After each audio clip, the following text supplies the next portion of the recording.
परमेश्वर का धन्यवाद हो कि एक बार फिर हमें मौका मिला है कि हम उसकी महिमा, प्रशंसा और स्तुति और जय जयकार करने पाए। आइए हम प्रार्थना करें और प्रार्थना के साथ अपने सभा को हम लोग शुरू करें।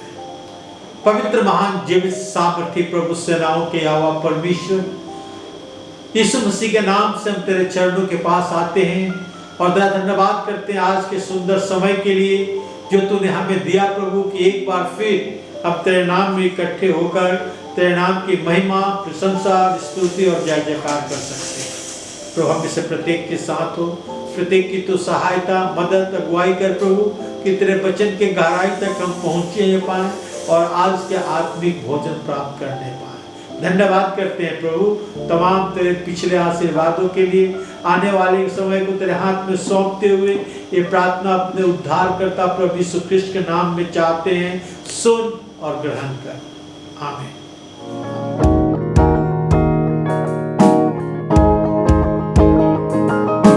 Saga se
पापों की क्षमा, forgiveness of sin, forgiveness of sin, पापों की क्षमा। और परमेश्वर के वचन से हम निकालेंगे पहला यूहन्ना उसके 1 अध्याय के 7 से 9 पद तक। पहला यूहन्ना 1 अध्याय 7 के 9 पद तक। यदि जैसा वो ज्योति में है वैसा हम भी ज्योति में चले तो एक दूसरे से सहभागिता रखते हैं और उसके पुत्र यीशु का लहू हमें सब पापों से शुद्ध करता है। और यदि हम कहें कि हम में कुछ पाप नहीं तो अपने आप को धोखा देते हैं और हम में सत्य नहीं। यदि अपने पापों को मान ले तो प्रभु यीशु मसीह हमारे पापों को क्षमा करने और हमें सब अधर्म से शुद्ध करने में विश्वास योग्य और धर्मी है। यदि अपने पापों को मान ले तो वो हमारे पापों को क्षमा करने और हमें सब अधर्म से शुद्ध करने में विश्वास योग्य और धर्मी है। हम क्या देखते हैं? आज संसार की समस्या पाप है। पाप है जो हमें परमेश्वर से अलग कर दिया है। पाप है जो हमारे बीच में बीमारी, कंगाली और बहुत सारी ऐसी बातें हमारे जीवन में लाती है जिससे हम परेशान हो जाते हैं। रोमियो की पत्री 3 अध्याय के 23 पद में लिखा है, सबने पाप किया और परमेश्वर के महिमा से रहित है। और ये इस रोमियो 6 अध्याय के 23 पद में लिखा हुआ है, क्योंकि पाप की मजदूरी तो मृत्यु है, क्योंकि पाप की मजदूरी तो मृत्यु है। सबने पाप किया, कोई धर्मी नहीं। यदि हम कहते हैं कि हमने पाप नहीं की, हमें कुछ पाप नहीं, तो हम अपने आप को धोखा देते हैं और हमें सत्य नहीं। यदि कोई कहे कि हमें पाप नहीं तो अपने आप को ही धोखा देता है और उसमें सत्य नहीं, क्योंकि परमेश्वर का वचन कहता है सबने पाप किया और परमेश्वर के महिमा से रहित है। बाइबल में लिखा है, पहले आदम के द्वारा पाप इस जगत में आया और सारे मनुष्यों में फैल गया, तो सब के सब पापी हैं। इस संसार में सब पापी हैं, परंतु हम प्रभु यीशु मसीह के लहू के द्वारा अपने पापों से क्षमा पा सकते हैं। हम प्रभु यीशु मसीह के लहू के द्वारा अपने पापों से क्षमा पा सकते हैं, क्योंकि प्रभु यीशु मसीह हमारे पापों के लिए क्रूस पर चढ़ा। मैं पढ़ना चाहता हूं लूका के सुसमाचार 46 से 48 पर। लूका के सुसमाचार 24 अध्याय, लूका के सुसमाचार 24 अध्याय 46 से 48 पद। यहाँ इस प्रकार लिखा हुआ है, 46 पद। और उसने कहा, यूं लिखा है कि मसीह दुख उठाएगा और तीसरे दिन मरे हुए में से जी उठेगा और यरूशलेम से लेकर सब जातियों में मन फिराने का और पापों के क्षमा का प्रचार उसी के नाम से किया जाएगा और तुम सब इस बातों के गवाह। लिखा है कि प्रभु यीशु मसीह जो है वो दुख उठाएगा, उसे क्रूस पर चढ़ाया जाएगा और तीसरे दिन वो मृतकों से जी उठेगा और मन फिराव और पापों के क्षमा का प्रचार उसी के नाम से किया जाएगा। प्रभु यीशु मसीह के नाम से मन फिराव और पापों के क्षमा का प्रचार किया जाएगा। Bad news is that we are sinners, और good news is that we can be forgiven. हम पापी हैं, परंतु हमारे पापों की क्षमा की जा सकती है। जो प्रभु यीशु मसीह को स्वीकार किए हैं उनके पाप क्षमा किया गया है।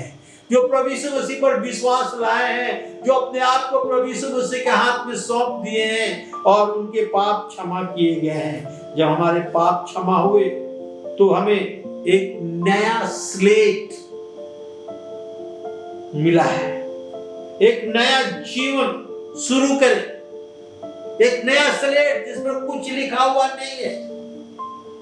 पाप क्षमा करने के बाद हम एक कोरे कागज के समान, एक नया स्लेट के समान है, और हमें इस नए स्लेट में, कोरे कागज में ऐसी बातें लिखनी है जिससे परमेश्वर की महिमा, हमारा नया जीवन जो हमें मिला है उसकी बातें लिखना है। पवित्र आत्मा के द्वारा हमें एक नया जीवन दिया गया है।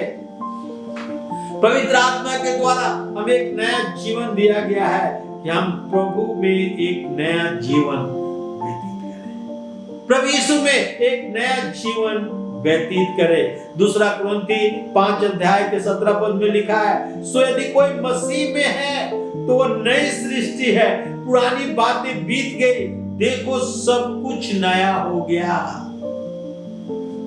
जब हमारे पापों की क्षमा होती है, जब प्रभु यीशु मसीह हमारे पापों को क्षमा करता है, और जब हम प्रभु यीशु मसीह में आते हैं तो परमेश्वर का वचन कहता है कि जो कोई मसीह में है वो नई सृष्टि है, पुरानी बातें बीत गई, देखो सब नई हो गई। तो आज हम पापों के क्षमा के विषय में देख रहे हैं। The source of forgiveness is the grace. Source of forgiveness is the grace. पापों का क्षमा का स्रोत जो है वो अनुग्रह, और अनुग्रह आइए हम पढ़ें इफिसियों की पत्री उसके 1 अध्याय के 7 पद में। इफिसियों की पत्री 1 अध्याय के 7 पद में लिखा हुआ है,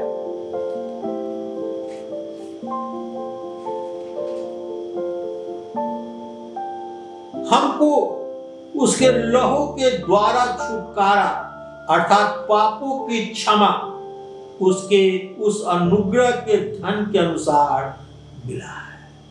लिखा है लहू के द्वारा छुटकारा और अपराधों की क्षमा उसके अनुग्रह के द्वारा मिला है।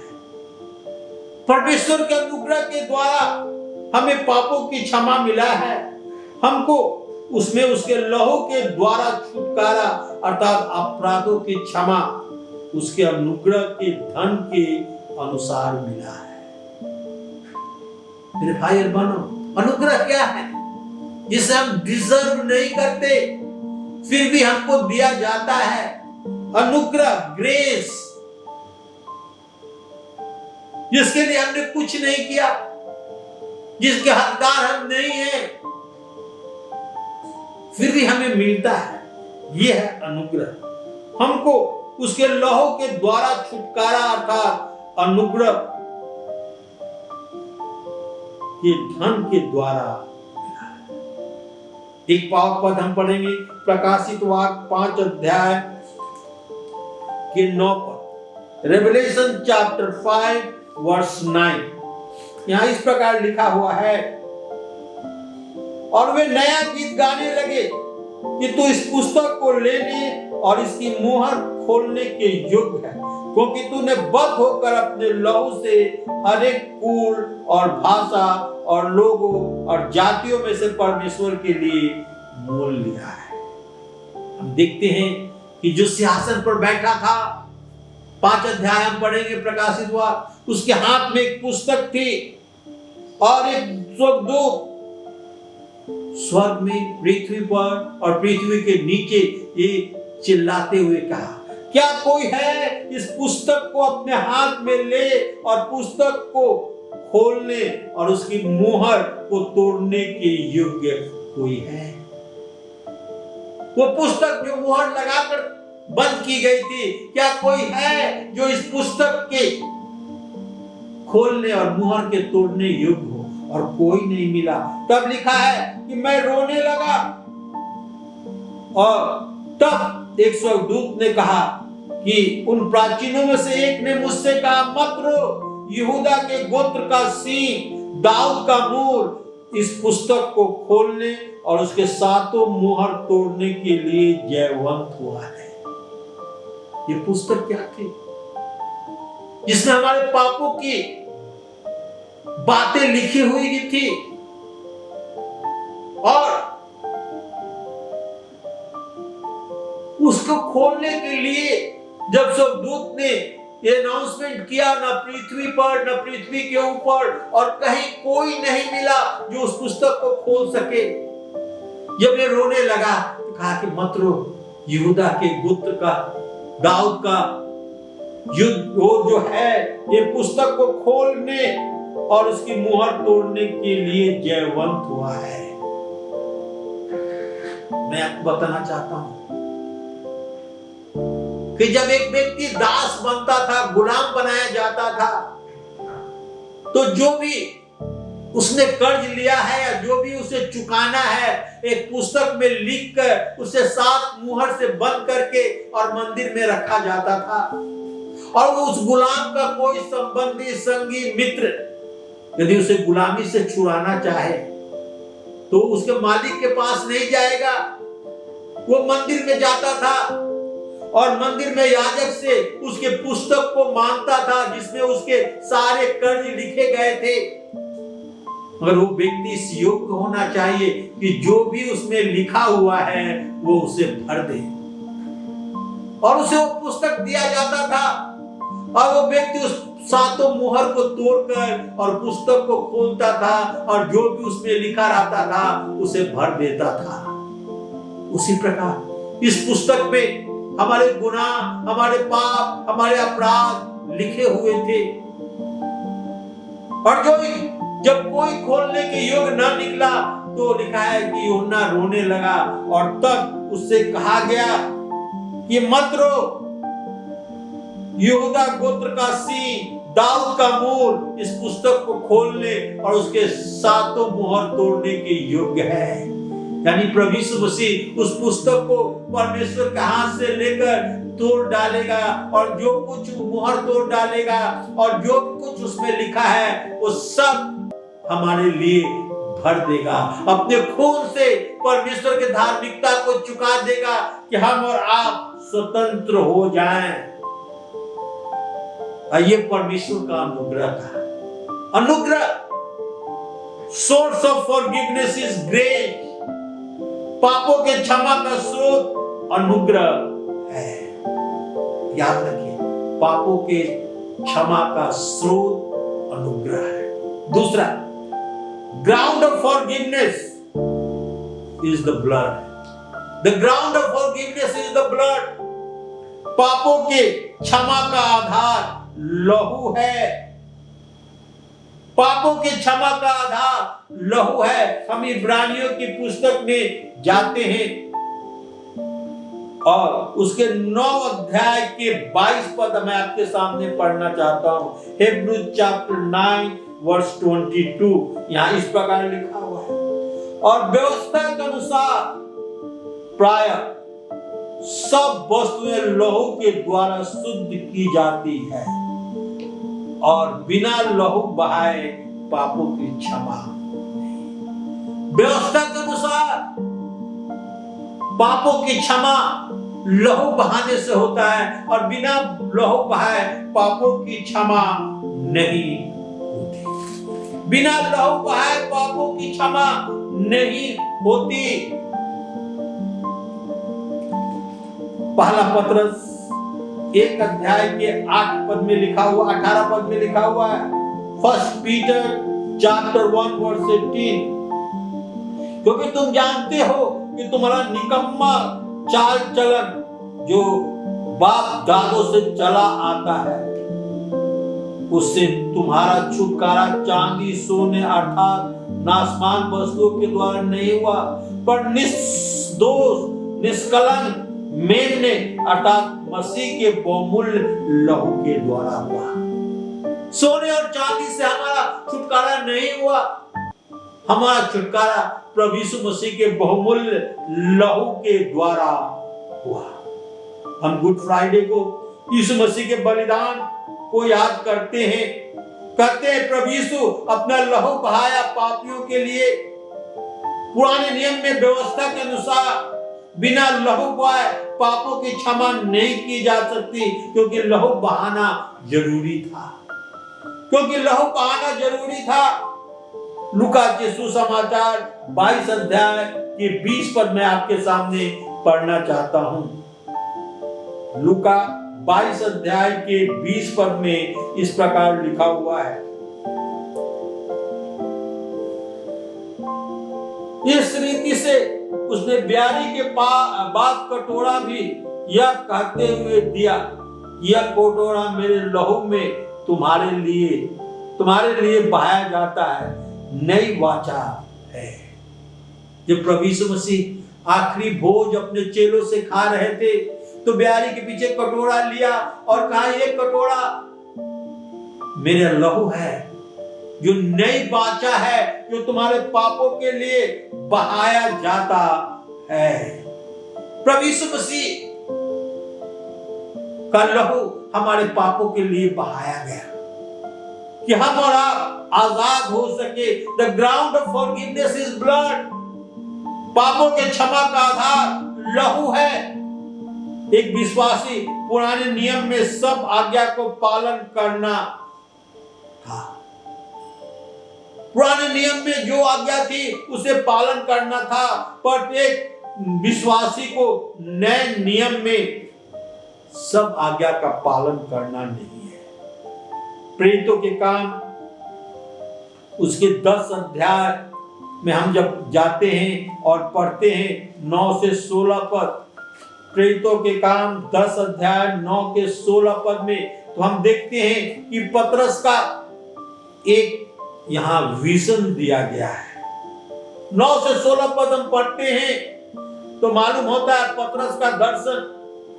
पतरस दूसरे दिन चलते चलते नगर पहुंचा और प्रार्थना करने के लिए चला, और उसे भूख लगी। जब उसे भूख लगी तो क्या देखता है कि स्वर्ग से एक चादर चारों कोने से बंधा हुआ उसके सामने उतारा गया, जिसमें हम देखते हैं सब प्रकार के चौपाए जानवर, रेंगने वाले जंतु और आकाश के पक्षी थे। उसे सुनाई दिया कि उठ, मार और खा। पतरस जो व्यवस्था को मानने वाला था, वो कहता प्रभु ये कदापि नहीं हो पाएगा, मैंने कभी इन वस्तुओं को नहीं खाया जो व्यवस्था के विरुद्ध में है। 3 बार उसे ये बातें कही गई, फिर स्वर्ग पर उठा लिया गया। जब पतरस इन बातों के विषय में सोच रहा था, क्योंकि उन्हें जो भेजा गया था, सोच ही रहा था कि 3 मनुष्य खोजते हुए उसके पास आए। पतरस ने उतरकर मनुष्यों को देखा, जिसे खोजते हो कर रहे हो वो मैं ही हूं, तुम्हारा क्या कारण है? उसने कुरनेलियस सूबेदार, जो धर्मी और परमेश्वर के डरने वाला था, सारी यहूदी जाति में सुनामी था, उसने एक पवित्र स्वर्गदूत को दिखाई दिया कि तुम उसे अपने घर बुलाकर वचन सुन। कुरनेलियस जो एक अन्य जाति था, हमारी यहूदियों में उसका नाम था, और उसने दर्शन देखा कि पतरस के पास जा और उसे बुला कर ला और वचन सुन कि क्या बतलाता है। पतरस तो विश्वास करता था कि प्रभु यीशु मसीह केवल यहूदियों के लिए मरे और व्यवस्था की बातों पर विश्वास करता था। प्रत्येक दर्शन और कुरनेलियस का आना यहां पर देखते हैं कि अन्य जातियों के लिए भी रास्ता खोला गया। पुराने नियम की नहीं, नए नियम की बातें के विषय में कहता है। यदि हम उत्पत्ति के पुस्तक 3 अध्याय के 21 पद पढ़ेंगे तो मालूम होगा कि परमेश्वर ने आदम और हवा को चमड़े की अंगरखा पहनाकर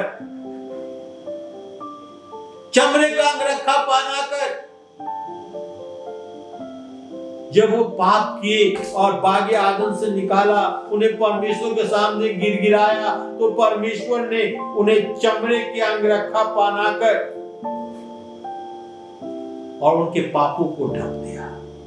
जब अपने आप को नंगा महसूस करने लगे, लिखा है, और यह परमेश्वर ने आदम और उसकी पत्नी को चमड़े के अंगरखे बनाकर उन्हें पहना दी।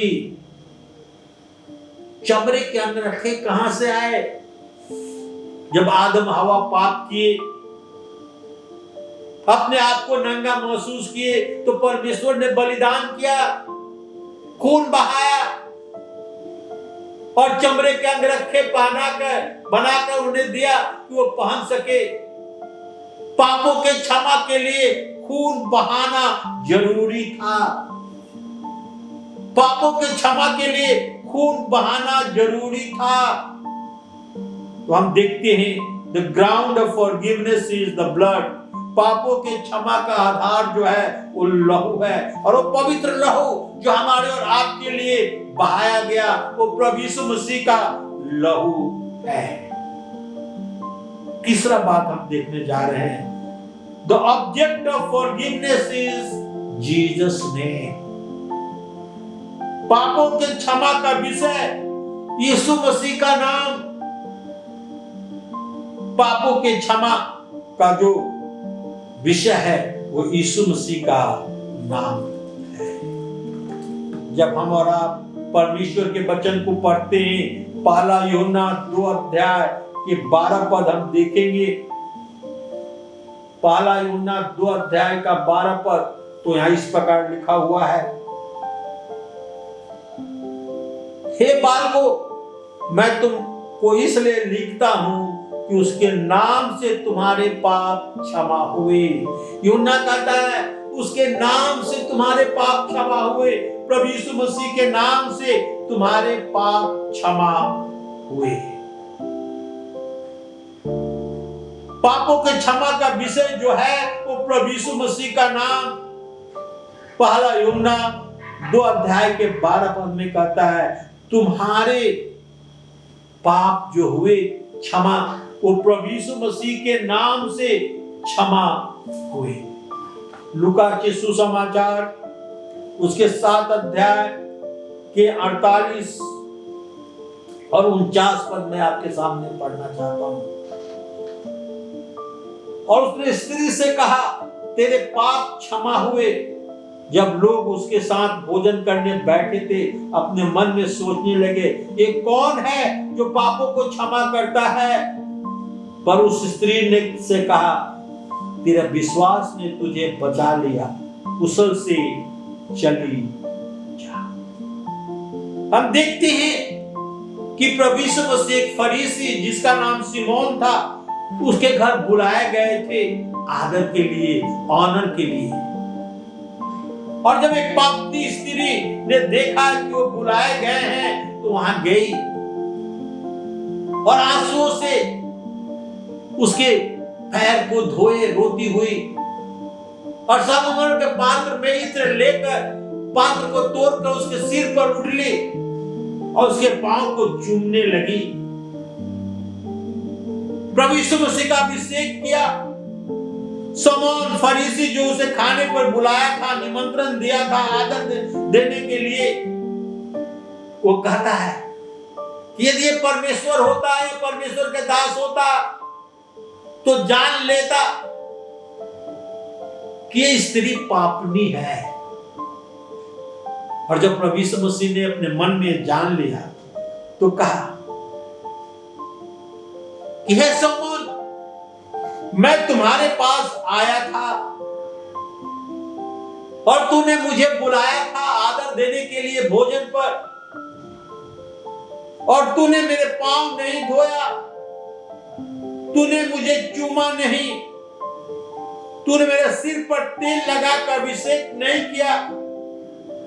हम देखते हैं यहां 3 कल्चरल वेलकम जो होना चाहिए यहूदियों की रीति के अनुसार, वो प्रभु यीशु मसीह के साथ नहीं किया गया। ग्रीट करना, चुम्मा से ग्रीट करना, पांव धोना और सिर पर तेल लगा कर अभिषेक करना।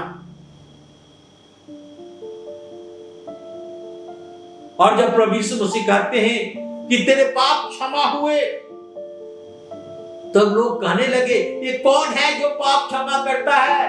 तब प्रभु यीशु मसीह ने सिमोन से कहा, एक राजा था जिसके 500 दिनार धारता था, और उसने क्या किया कि जब उसे मांगा गया तो उसे क्षमा कर दिया। वो गिड़गिड़ाया, रोना कि मेरे पास देने के लिए कुछ नहीं है, कुछ दिन और धीरज धर, मैं भर दूंगा। और वो बाहर निकला तो किसी के पास 50 दिनार थी और उसके लिए उस पर वो चढ़ गया और उसे बंदीगृह में डाल दिया। कहता है, आइए थोड़ा दूसरी तरह से देखें हम।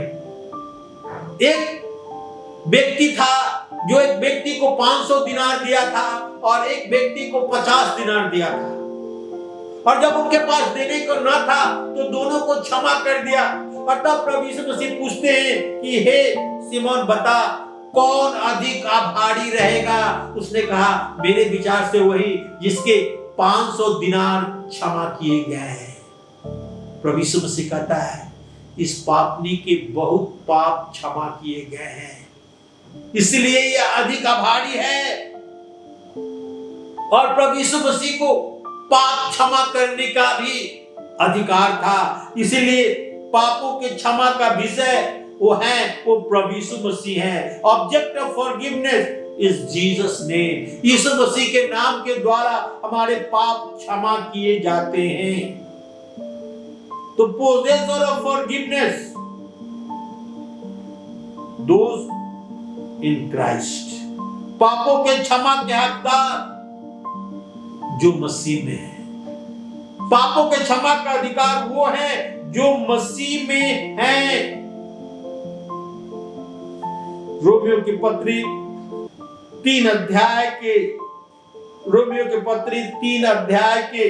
23 और 24 पद में लिखा हुआ है। आइए हम देख लें।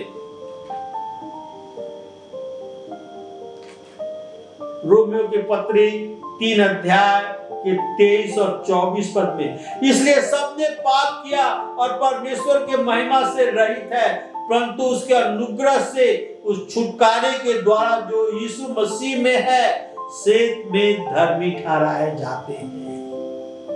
सबने पाप किया और परमेश्वर के महिमा से रहित है, परंतु अनुग्रह से, प्रभु यीशु मसीह के अनुग्रह से जो मसीह में है, पापों के क्षमा के अधिकार जो मसीह में है।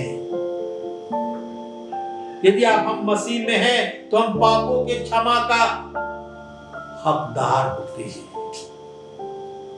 हम पापों के क्षमा पाना चाहते हैं तो हमें मसीह यीशु में रहना बहुत जरूरी है।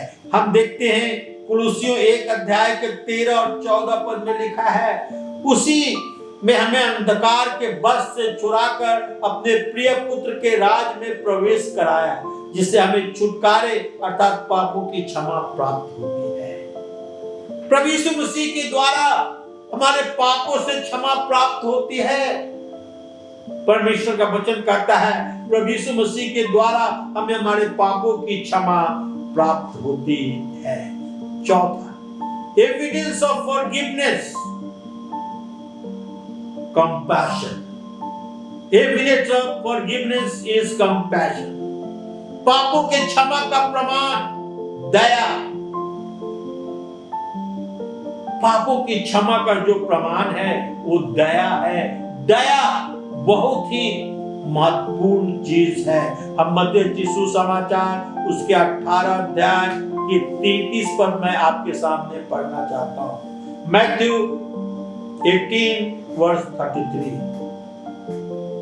तब उसके स्वामी ने उसे पुकार कर कहा, हे दुष्टास, तूने जो मुझसे विनती की और मैं तेरा वो कर्ज पूरा क्षमा किया, सो जैसा तुझ पर दया की वैसा ही तुझे भी अपने संगी दासों पर दया करना चाहिए। हम देखते हैं कि यहाँ पर एक राजा प्रभु यीशु मसीह ने कहा स्वर्ग का राज एक ऐसे राजा के समान है जिसके हम देखते हैं कि वो एक व्यक्ति था जिसके पास 1000 तोड़े थे और उसे मांगने लगा। उसने कहा प्रभु मेरे पास देने के लिए कुछ नहीं है। उसने कहा इसके बीवी बच्चों को बेचकर और मेरे कर्ज चुकाया जाए। उसने विनती की, उसे प्रणाम किया और कहा धीरज धर, कुछ दिन के बाद मैं तुझे भर दूंगा। और उसके 1000 तोड़े माफ कर दिया, तरस खाकर उसे छोड़ दिया। जब वहां से बाहर निकला तो अपने संगी देगदार जिसको 100 दिनार दिया था उसे मांगने लगा। कहा जब तक तुझे नहीं देगा, वो उसे बंदीगिरी में डाल दिया। जब स्वामी को मालूम हुआ तो उसे पुकारा और कहा कि जिस प्रकार मैंने तेरे पर दया की और तुझसे अपने संगी दासों पर दया नहीं की, मैं तुझ पर दया की। तूने चाहे कि अपने तू संगी दास पर दया कर, पर तूने नहीं की, इसलिए उसे पकड़कर बंदीगिरी में डाल दिया। तो पापों के क्षमा के लिए आवश्यक है कि हम और आप दया के पात्र। प्रभु यीशु मसीह हम पर दया किया, हम पर अनुग्रह किया। हमें कोई खासियत नहीं थी, हम इसके लायक नहीं थे, फिर भी प्रभु यीशु मसीह हमारे और आपके पापों के लिए हमारे मूल्य को चुकाया कि हम आजाद हो सके, हम स्वतंत्र हो सके। प्रभु यीशु मसीह ने दया किया और दया के कारण हम और आप आजाद हुए। छठा, एंजॉयमेंट ऑफ फॉरगिवनेस, कन्फेशन, पापों के क्षमा का आनंद, पापों को मान लेना। यूहन्ना पहला यूहन्ना 1:9 में लिखा है यदि अपने पापों को मान ले तो प्रभु यीशु मसीह का लहू हमें सब पापों से शुद्ध करने में विश्वास योग्य और धर्मी है। क्या हम दुखित हैं? अपने पापों के लिए क्षमा प्राप्त करना चाहते हैं? हम भटक रहे हैं, हम निराश हैं, हम खोज कर रहे हैं किस प्रकार हमारे पापों की क्षमा हो। तो हम अपने पापों को क्षमा के लिए प्रभु यीशु मसीह के सामने अपने पापों को मान लेना है और फिर उसे दोहराना नहीं है। अपने पापों को फिर दोहराना नहीं है, अपने पापों को मानकर और उसे दोहराना नहीं है। भजन संहिता उसके 32 अध्याय के 5 पद में लिखा हुआ है, Psalm 32 वर्स 5, जब मैंने अपना पाप तुझ पर प्रकट किया और अपना अधर्म न छिपाया और कहा मैं यहोवा के सामने अपने अपराधों को मान लूंगा, तब तूने मेरे अधर्म और पाप क्षमा किया। भजनकार कहता है जब मैंने अपने अपराधों को मान लिया, अपने अधर्म के कामों को न छिपाया, तब यहोवा के सामने अपने अपराधों को मान लिया, तब तूने मुझे क्षमा कर दिया। जब हम कन्फेस करते हैं, अपने पापों को मान लेते हैं, तो परमेश्वर दया करके हमारे पापों को क्षमा कर देता है। परमेश्वर हमारे पापों को क्षमा कर देता है। मेरे भाई बहनों, रोमियो की पत्री 10 अध्याय के 9 और 10 पर हम जब पढ़ते हैं, रोमन चैप्टर 10 वर्स 9 और 10, रोमियो की पत्री उसके 10 अध्याय के 9 और 10 पर यहां इस प्रकार लिखा हुआ है कि यदि तू अपने मुंह से यीशु को प्रभु जानकर स्वीकार करे और अपने मन से अंगीकार करे परमेश्वर ने उसे मरे और उसे जिलाया, तो तू निश्चय उद्धार पाएगा। क्योंकि धार्मिकता के लिए मन से विश्वास किया जाता है और उद्धार के लिए मुंह से अंगीकार किया जाता है। कन्फेशन, मान लेना बहुत ही महत्वपूर्ण है, जो हमारे जीवन में आनंद लाता है, जो हमारे जीवन में खुशी लाता है। और सातवां और आखिरी, हेरेल्ड ऑफ फॉरगिवनेस इज डिसाइपल्स, पापों के क्षमा के अग्रदूत चेले। पापों के क्षमा के अग्रदूत जो है वो चेले थे। प्रेरितों के काम उसके 13 अध्याय 37 से 39 पद तक। Acts of Apostle chapter 13 verse 37 to 39। परंतु जिसको परमेश्वर ने जिलाया वो सड़ने नहीं पाया।